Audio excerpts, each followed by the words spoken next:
días a todos, todas y todes. Es 1 de septiembre, un día especial para todos los que trabajan en el legislativo y también en el gobierno, porque van a estar pasando muchísimas cosas a la vez. El día de hoy se entrega el informe de gobierno del presidente López Obrador, ya del 5º año de su gobierno. A la vez también se instalan los congresos de la Cámara de Diputados y el Senado de la República con un cambio de mesa directiva. Así que hay muchísimo pasando en estos momentos. Espero que todos los asesores, al menos de la Cámara de Diputados, ya se hayan tomado 1, 2, 3 cafés para aguantar esta jornada que ya empezó desde hace 2 días y con la conferencia de Alito. Así que cuéntenme cómo van, ya saben, conéctense a las redes de Aquí en Confianza. Estaré leyendo los comentarios en YouTube, en Facebook, en Twitter, en TikTok, y también vayan a meterse a nuestra página, por favor, chequen las noticias. Nos estamos esforzando mucho en hacerles las notas para que les llegue la información de forma rápida, divertida y ágil.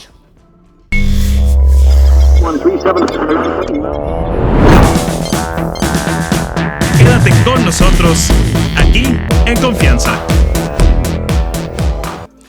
Y bueno, es 1 de septiembre, pero la semana que vino, o sea, esta última semana estuvo cargadísima. Yo creo que cerramos agosto con un broche de oro, ¿o no? ¿Ustedes qué dirán? Sobre todo porque en la agenda estuvo mucho el Frente Amplio. Va Xóchitl Gálvez, al menos como candidata a la presidencia de la República. Y para comentar esto, como todos los viernes, me acompañan Parlamento 360. El día de hoy nos mandaron de representante a Juan Ortiz. Hola, Juan. Hola, Mala, ¿cómo estás? Aquí ya iniciando fuerte septiembre. Totalmente, y hoy nos tocó solos. Es que dijeron que Ernesto hablaba mucho, entonces nos mandaron a Juan y a mí solos para que aprovecháramos el tiempo, ¿verdad, Juan? Sí, una imposición tipo Xóchitl, no se crean. De hecho, lo que pasó es que Isa declinó a favor de Juan, Ernesto declinó a favor de Juan, y el único candidato que tenemos para Parlamento 360 es Juan Ortiz. Se cancelan las consultas habidas y venideras que habíamos planeado para poner como al rey del space, así que pues ya, Juan, empezamos. Oye, ¿te parece si empezamos con el tema del Frente Amplio? Porque al final del día, ayer jueves se llevó todas las planas, todas las primeras planas, sobre todo en la forma en la que se dio esa declinación del PRI hacia Xóchitl Gálvez y la reacción de Beatriz Paredes, Juan.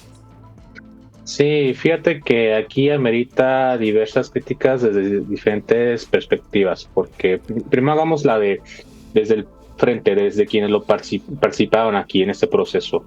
La apuesta era que aparte de una encuesta y de los debates también hubiera una consulta ciudadana, y se creó mucha expectativa sobre eso porque, digamos, eran unas elecciones primeras que no se habían hecho en otro momento, y era poner a la disposición de la militancia y también de la ciudadanía no afiliada la posibilidad de influir quién iba a ser la candidata presidencial de la oposición, en este caso PRI-PRD, pero la forma en cómo cerró, y ahí lo comentaba también, es de cómo el cierre del Frente Amplio, pues Beatriz y Xóchitl eran las protagonistas, sí. Pero ¿quién terminó siendo protagonista? Alito Moreno, con esas declaraciones que hizo el lunes pasado y que después reafirmó. Y realmente me dejó mal sabor de boca cómo concluyó todo, porque por un lado no se puede negar que Xóchitl Gálvez en unos pocos meses creció muchísimo y recibió un gran apoyo ciudadano en el tema de la recolección de firmas. La mayoría de sus firmas son precisamente de ciudadanía no afiliada, pero nos hubiera gustado que eso se hubiera consumado a través de esta consulta.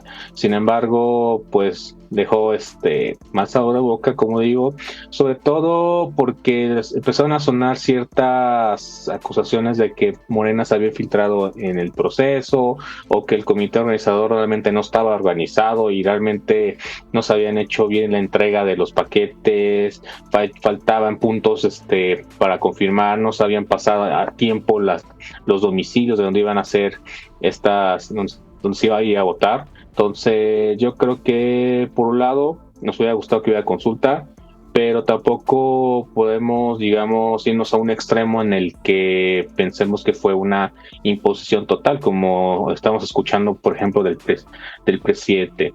Yo, por parte de Beatriz Paredes, la verdad es que para mí, por un lado, sí fue una sorpresa agradable, porque digamos que por parte de la marca del PRI, muchos ya la estaban dando por descontada. Sin embargo, su participación, sobre todo en los debates, causó para mí una muy buena impresión. Se nota que tiene toda una trayectoria amplia en la política, y pues nada más le faltaba ser presidenta y jefa de gobierno.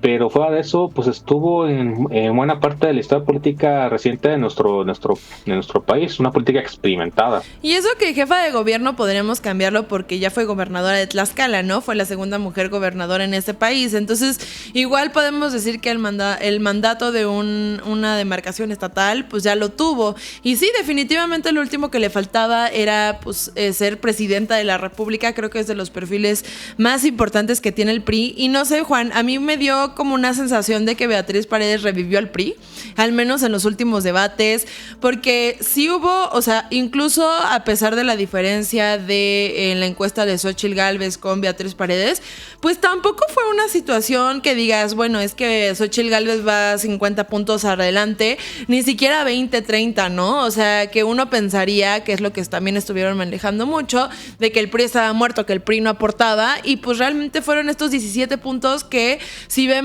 a un año de la elección, pues son bastante rebasables, ¿sabes? O sea, yo creo que tomo de ejemplo, por ejemplo, la de Estado de México.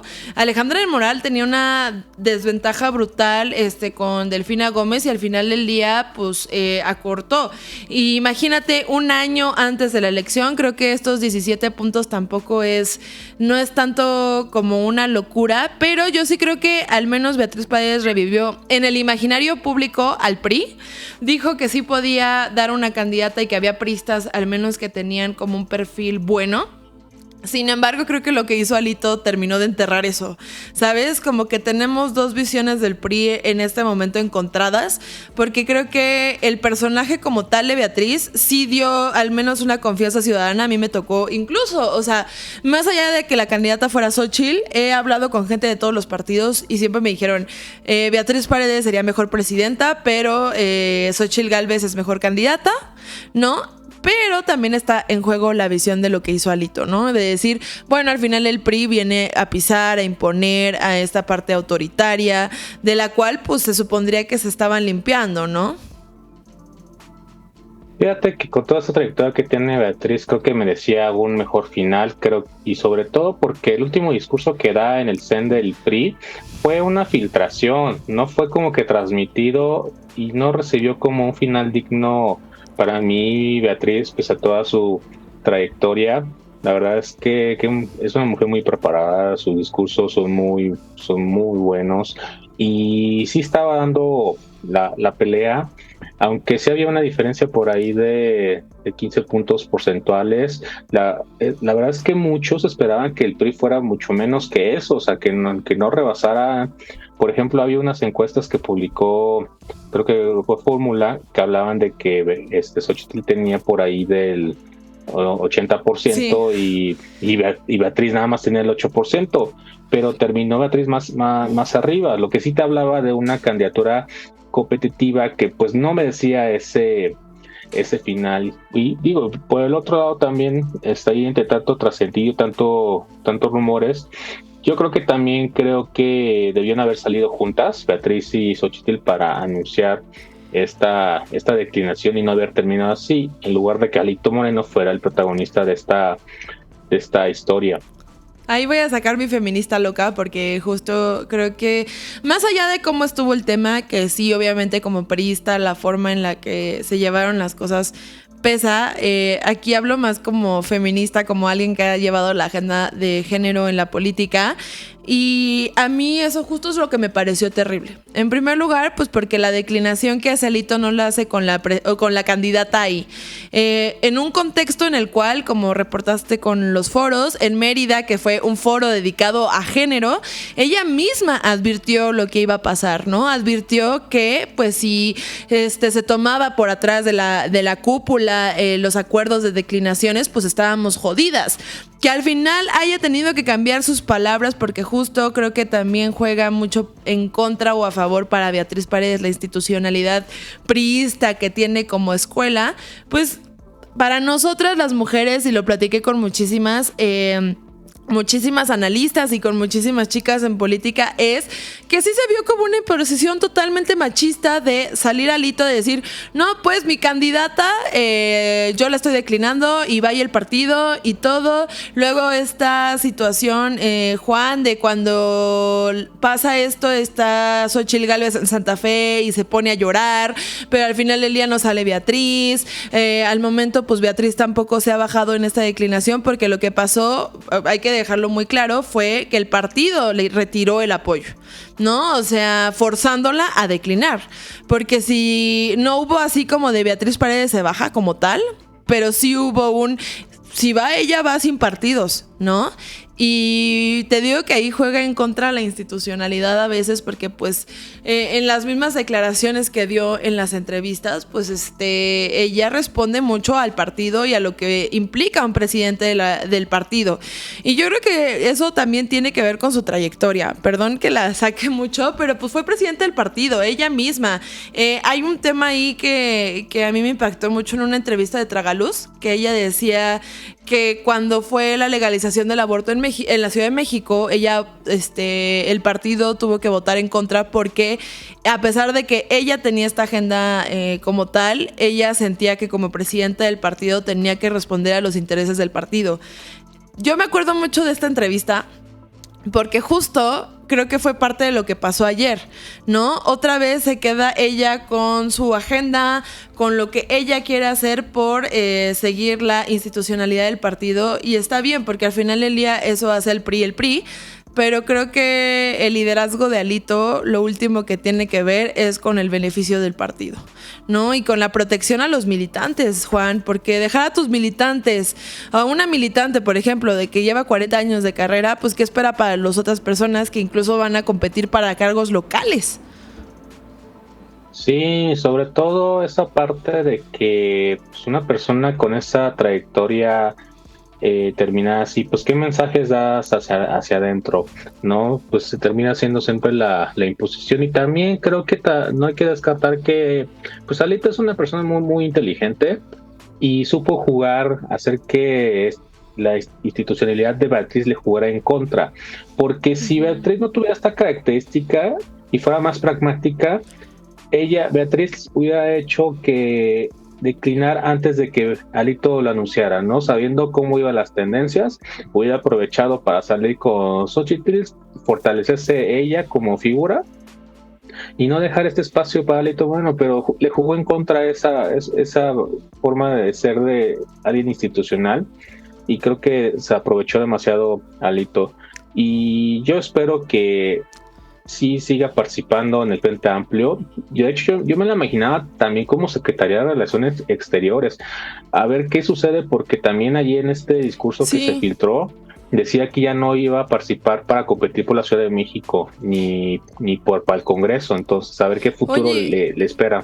Y también dijo que, o sea, no aseguró que se integraría a un gobierno del Frente Amplio hasta no saber ella de qué se trataba el gobierno per se, ¿sabes? Y es una de las críticas que también hemos hecho mucho aquí en este programa, al menos en Parlamento 360, de que no tenemos idea todavía claro de qué va el Frente Amplio. O sea, ya tenemos candidata, pero pues tampoco tenemos mucha idea del gobierno. Y esta declaración de Beatriz también de decir, no es que me voy a sumar así porque sí, de que, bueno, mi lugar de consolación, sino hasta no ver el plan de gobierno que traiga el Frente Amplio, decidiré si me sumo, me pareció bastante fuerte. Oye, Juan, a mí me gustaría, porque tú hiciste el seguimiento, es más, subiste una tabla bastante interesante, comparativa entre los procesos del Frente Amplio y del de Morena. Desde el principio de este proceso, Juan ha estado haciendo muchísimas tablas y comparando muchísimos documentos, así que por favor vayan a seguirlo a Twitter, que es donde nos da las primicias.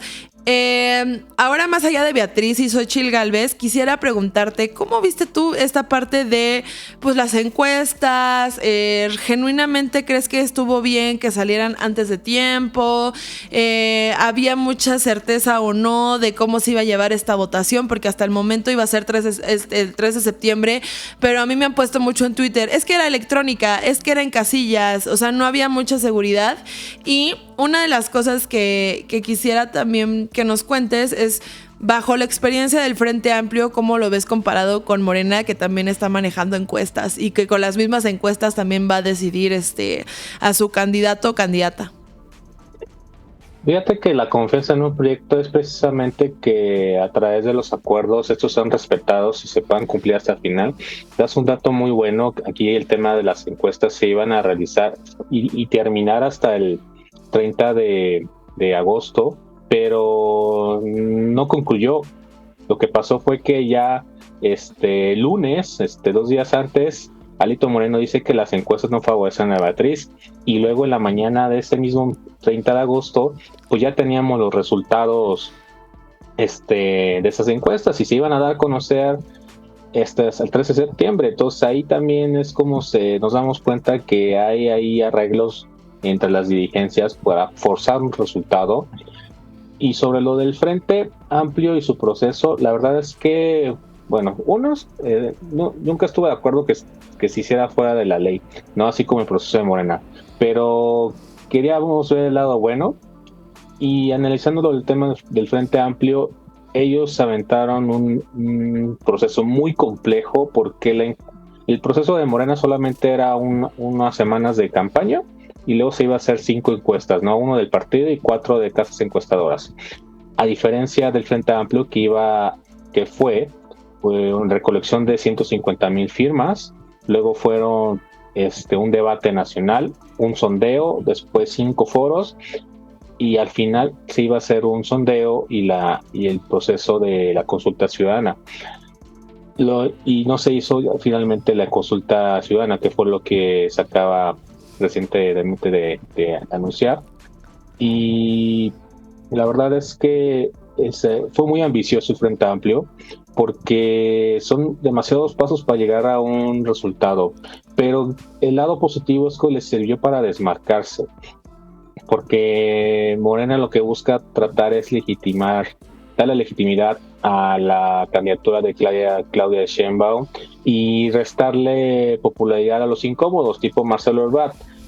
Pero en el caso del Frente Amplio sí buscó, y eso es lo que quiero rescatar, abrió su proceso a la ciudadanía y a la militancia, que todos sabemos que muchas de las decisiones importantes en cargos públicos las toman las dirigencias de los partidos, si no preguntan a los pluris y a Alito Moreno. Pero yo creo que esa es la gran diferencia. Sí deja mal sabor de boca que no haya concluido la consulta ciudadana, también que se hayan adelantado estos procesos para forzar un resultado que es la declinación de Beatriz Paredes, pero creo que si lo comparamos con Morena fue un proceso mucho más abierto que el del oficialismo, porque ellos tienen otros objetivos. Era darle legitimidad a Claudia y afectar la popularidad de Marcelo Ebrard.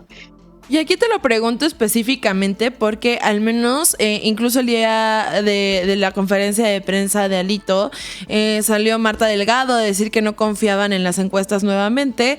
Y a ver, aquí sin filias ni fobias, ¿no? Como dicen, Morena está buscando 4 casas encuestadoras para darle legitimidad a la encuesta que se va a hacer para elegir a su candidata, ¿no? Y en el caso del Frente, pues sí fue un proceso, o sea, fue un proyecto muy ambicioso, pero al final del día no se concreta y solo se hace con una casa encuestadora hasta donde yo tengo entender. Entonces podríamos decir aquí, como abogada del diablo, que pues al menos Morena tiene 4 encuestadoras que se están midiendo, que podrían ser como un seguro frente a las otras en cuestión por esta parte de espejo. Pero la consulta, al menos la encuesta del Frente Amplio, pues no creo, o sea, fue una encuesta que no tenemos mucha noción de dónde va y que se supondría que como no hay como 4 encuestadoras, como en el caso de Morena, la votación podría darle como segurito tipo de espejo también, de dar certeza al proceso. Entonces, aquí te pregunto ¿tú crees que las encuestas son el mecanismo que debemos utilizar para los siguientes procesos democráticos al elegir a algún candidato o candidata? Porque al final también nada más mide carisma, no mide capacidad. 2, tomando en cuenta esta diferencia entre las encuestas de Morena y las encuestas del Frente Amplio, ¿tú crees que fue suficiente que solo hubiera una casa encuestadora en el caso del Frente Amplio?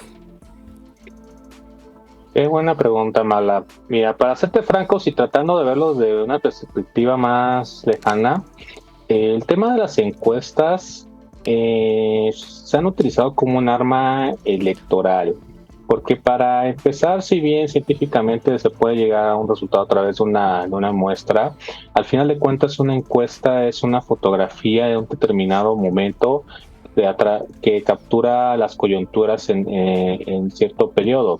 Entonces, sí te pueden dar un parámetro, pero no te lo van a dar de forma general. Es por eso que muchas veces lo que termina ocurriendo es que se realizan encuestas, diversas encuestas en diferentes periodos para llegar a un resultado ponderado.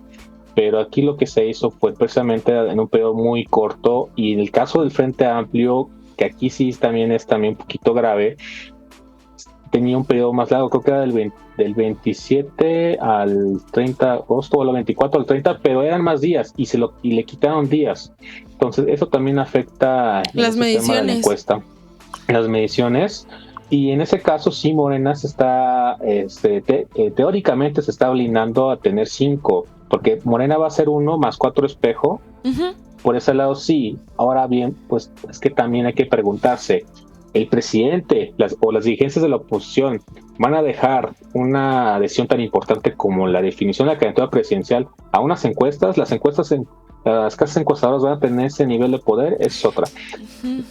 Y ahí yo recomendé un libro muy interesante que se llama Ruido, que es cómo ciertas coyunturas afectan el pensamiento de las personas, cómo nos afectan, y aplicado al tema de las encuestas, que pueden ser utilizadas como armas para influir el pensamiento de las personas.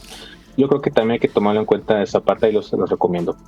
Y es que, mira, yo soy socióloga, o sea, las encuestas son parte de nuestra plana curricular.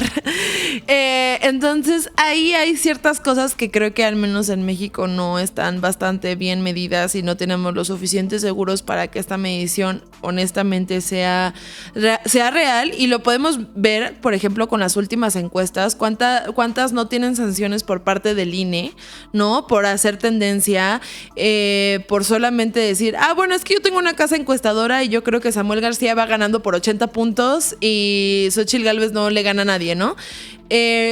Entonces, frente a esta narrativa de las encuestas que no nos dan tampoco tanta certeza, y las mismas que han sido descalificadas en los últimos procesos, o sea, creo que ha sido al unísono tanto de Morena como de la gente, los partidos que incluyen el Frente Amplio, han descalificado no una, sino varias veces a las encuestas.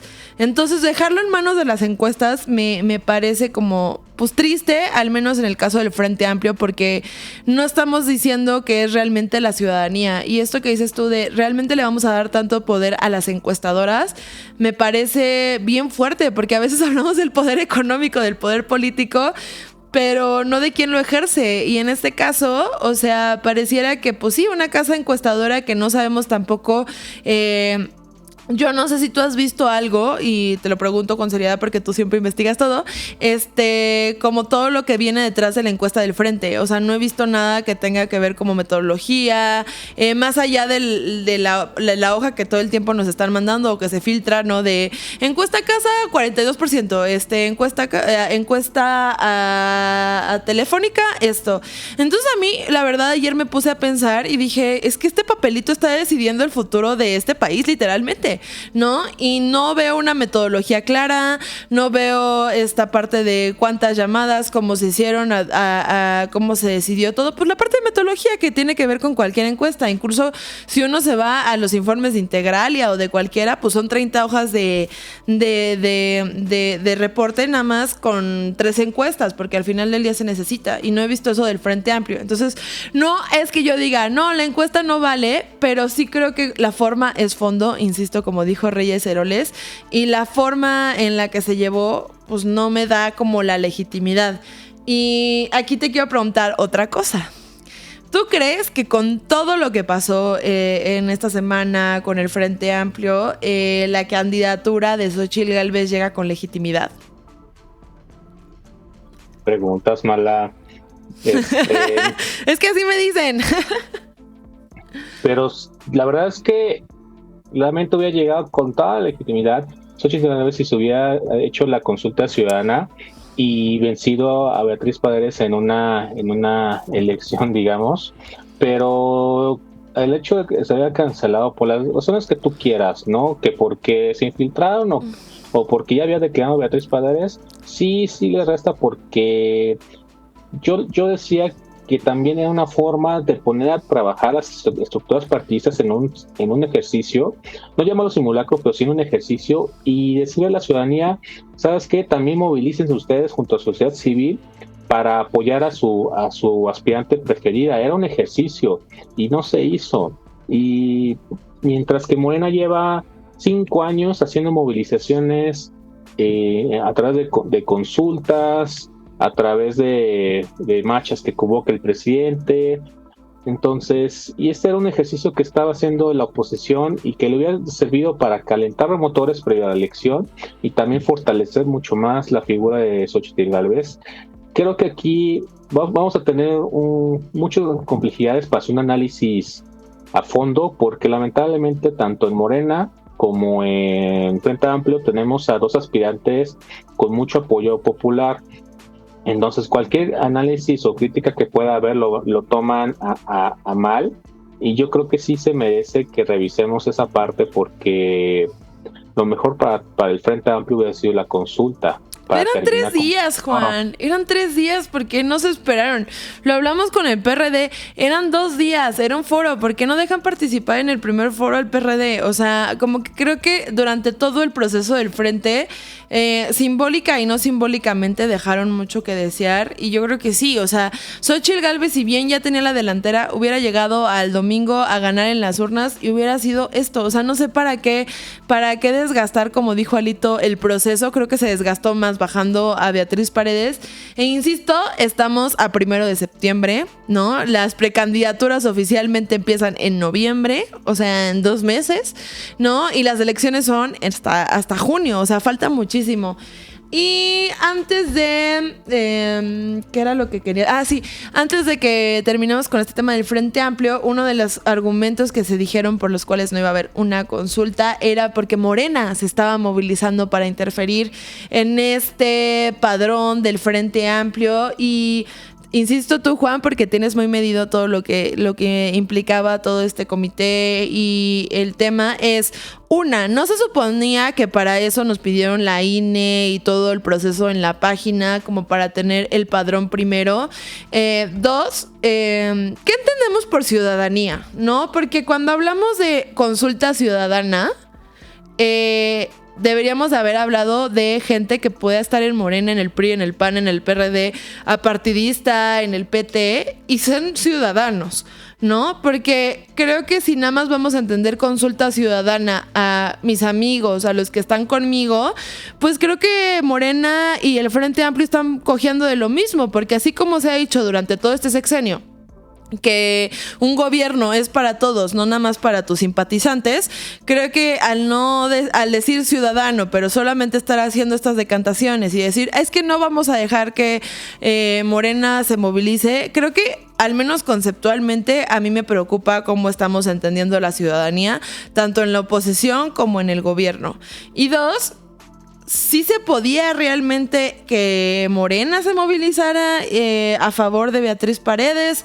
¿Este candado existía? ¿No? ¿Cómo estaba según esto, Juan?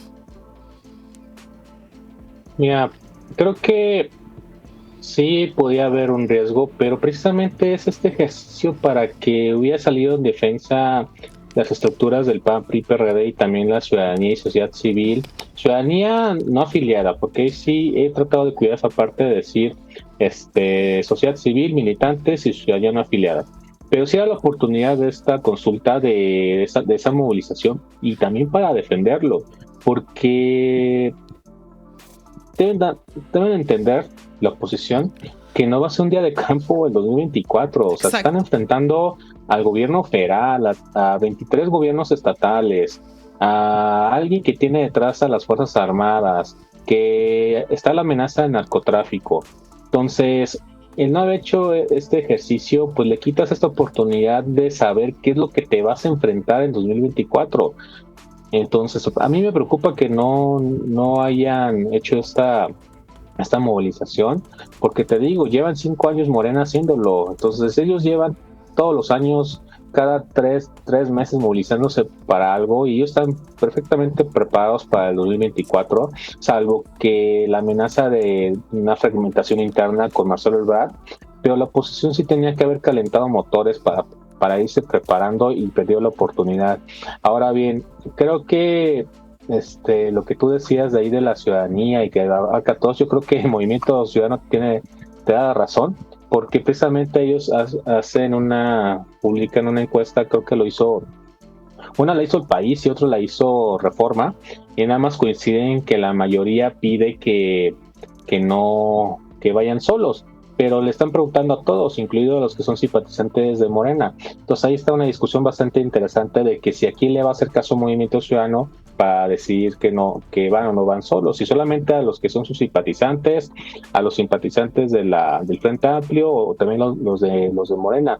Y yo coincido que la ciudadanía pues son todos, o sea, no importa si estás afiliado o no, porque si no entramos en una conversación estéril como del pueblo son unos y el pueblo y los demás son fifís, ¿no? O son parte de la mafia del poder, o son conservadores. Es que es la misma etiqueta. O sea, yo creo que al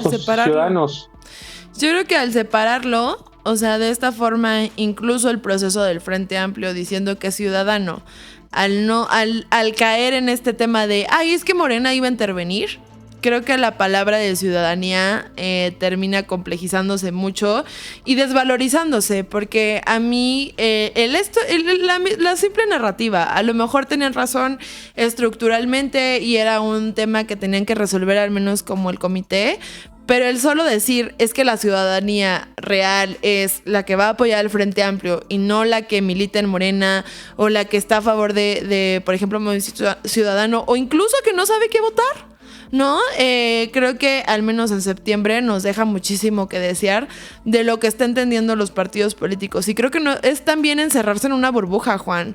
O sea, tanto Morena como se ha encerrado en su burbuja de somos gobierno, son mis candidatos. El hecho de que el frente no esté abierto para los demás y también a la disidencia y a la opinión contraria, pues creo que nada más si gana Claudia y si llega Xóchitl Gálvez, van a estar como en dos burbujitas, ¿no? Que no tienen en cuenta la pluralidad del país, Juan. Oye, y rápido, nos vamos con el tema del INAI, que ya sesionó. Me habló el comisionado Adrián Alcalá. Estamos grabando este programa en jueves, pero al ratito voy a ir al Ángel de la Independencia, porque vamos a celebrar que ya el INAI finalmente pudo sesionar este miércoles, ¿no? Para resolver más de los 8,000 recursos que quedaron ahí volando mientras hubo inoperatividad. ¿Y tú cómo viste esto? ¿Cómo viste esta situación ya del ejercicio del pleno, ¿no?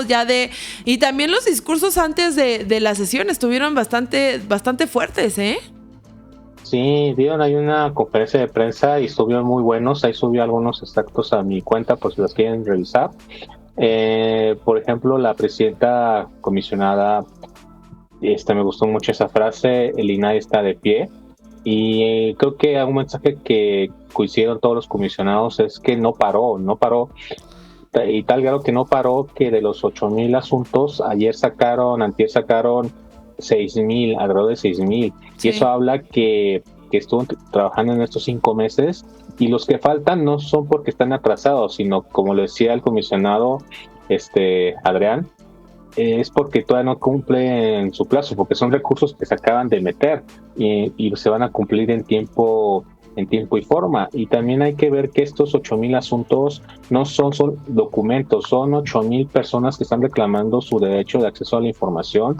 Son personas que piden al IMSS sus semanas de cotización para su pensión, están pidiendo su examen clínico, o son periodistas que están buscando información porque encontraron un posible caso de corrupción. Y que, dicho sea de paso, el INAI ha ayudado a destapar esta cloaca de corrupción que hubo en el sexenio pasado y que también en el presente. O sea, por ejemplo, la Casa Gris, Segalmex, son casos que sin el apoyo del INAI para obligar a los sujetos obligados, hubiera sido muy complicado que salieran a la luz, ¿no? Y eso hay que celebrarlo, y qué bueno que se hizo esta convocatoria, porque es de reconocerse, porque son muy buenas noticias que el INAI siga operando al 100%, y claro, está pendiente que el Senado pues haga lo suyo, ¿no? Y que Morena deje de estar poniendo el pretexto de que no hay acuerdos. Y la chinga que viene, ¿eh? O sea, perdóname la palabra, pero son 8,000 recursos que van a devolverse a las entidades administrativas de este país, que se van a ir al INSS, que se van a ir al ISSSTE, que se van a ir a todos los lugares donde se han solicitado información. Entonces yo no quiero pensar en las unidades de transparencia de la administración pública, de todas las secretarías y de todo lo que integra, cuando les caigan estos 8,000 recursos y los tengan que resolver en tiempo, porque recuerden que esto no es de que cuando quieras, por ley y por mandato, hay un cierto número de tiempo en el cual, después de la resolución del INAI, van a tener que responder estos organismos, así que finalmente va a venir una chinga literalmente para la administración pública, que esperemos que lo pueda realizar, porque al final del día es un trabajo de meses que se va a tener que realizar, creo que en un tiempo de incluso 10 o 30 días. Entonces vamos a ver cómo cumplen estos plazos las demás entidades administrativas.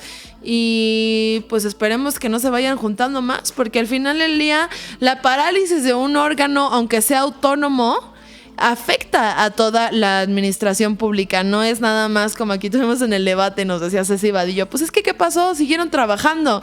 O sea, siguieron trabajando para poder resolver 8,000 recursos en una sesión, ¿no?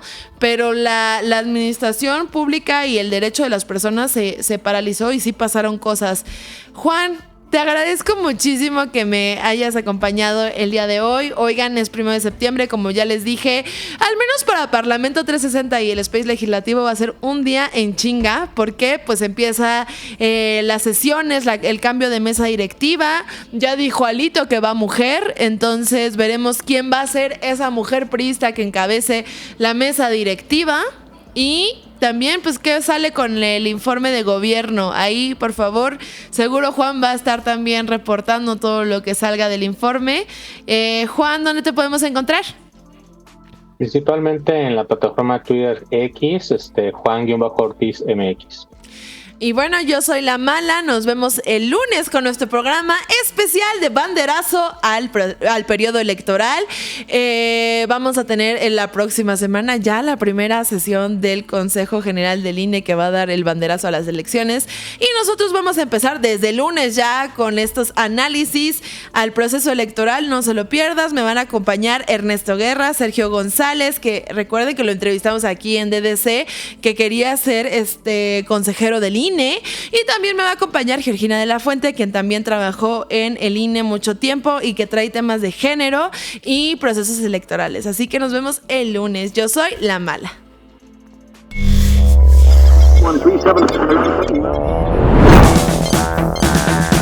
Quédate con nosotros aquí en Confianza.